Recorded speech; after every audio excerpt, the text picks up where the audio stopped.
La saga des marques avec la plus connue au monde, la bouteille de Coca-Cola fête, je vous le disais, c'est 125 ans. Un vrai mythe, imaginez l'an dernier, il s'en est écoulé 72 milliards de litres. Qu'il soit normal ou light, la recette a évolué depuis 1886. Son nom de code, 7X. Et elle est gardée au secret dans un coffre à Atlanta. Reportage Maryse Burgot et Laurent Desbois.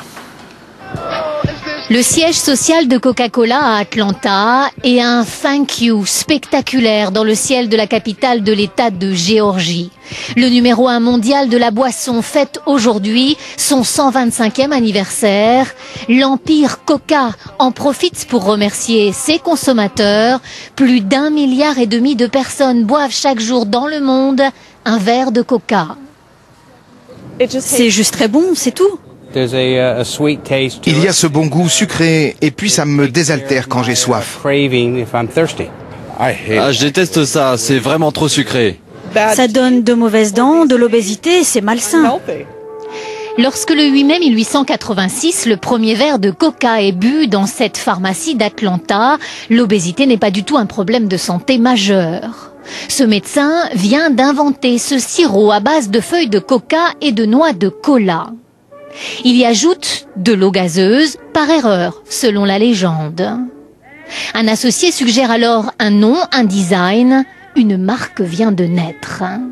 Première mise en bouteille et ouverture de centaines d'usines, la Deuxième Guerre mondiale et les GIs vont propulser ce label vers des sommets de notoriété. Quand les Américains gagnent la Deuxième Guerre mondiale, que ce soit sur le front japonais ou sur le front européen, ça devient la boisson des vainqueurs.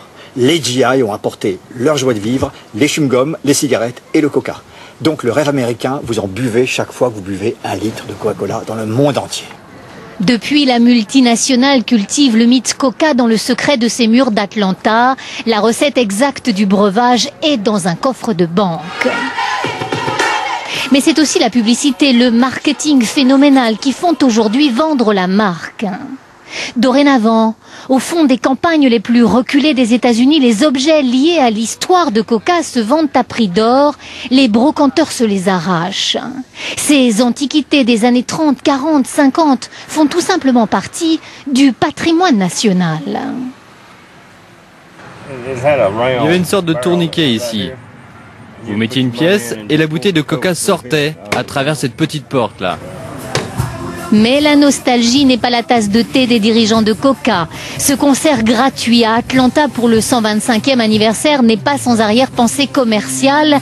Malgré son grand âge, Coca s'est toujours arrangé pour symboliser la boisson des jeunes.